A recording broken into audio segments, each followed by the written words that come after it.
Rev up your engines! Martin Sue says, Scotty, how are you? Our Infiniti i30 from 96 to 99 good cars. Would they be reliable and low maintenance costs since they're similar to the Nissan Maxima of the same era with the same engine? Yes, they were well-made cars. It was after that Renault merged with Nissan. So they were better made cars those days. Now you do have to realize, if you get a 96, that's a 23-year-old car. It's an old car. Don't pay much for one. Regardless, you're not going to get any warranty on it. But they can still be good cars, yes. But don't ever pay much for a 23-year-old car. It's foolhardy because you're not getting any warranty. You know, the only way I'd pay any money for a car like that is if you really liked it and you got it from an original owner who was an old man and only had 60,000 miles or something on it. Otherwise, you don't pay too much because they're going to have mileage and they're old. McLovin's Funhouse says, how long can an average car sit when it's turned off without the battery dying out? Okay, that depends on what kind of car you got. See, all cars these days have some parasitic drain. When you turn it off, the battery does drain power, and that's because there's all these computer modules nowadays. Now, if you take a really high-end car like a Mercedes, I've seen them drain the battery in a week because they're running so much stuff. Burglar alarm system, all kinds of computer stuff are running the whole time.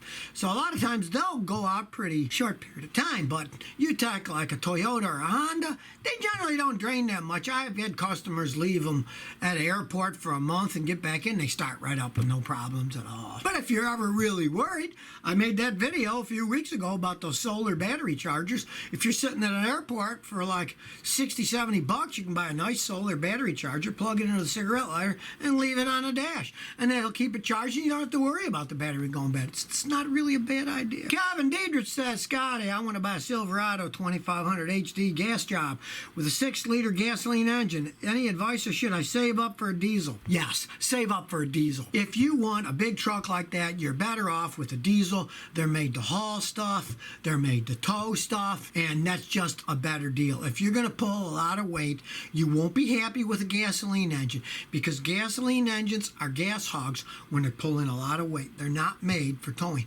That's why all the big trucks, the 18-wheelers, are diesel. Because if they were gasoline engines, they get 3 or 4 miles a gallon, and that's why they're diesels.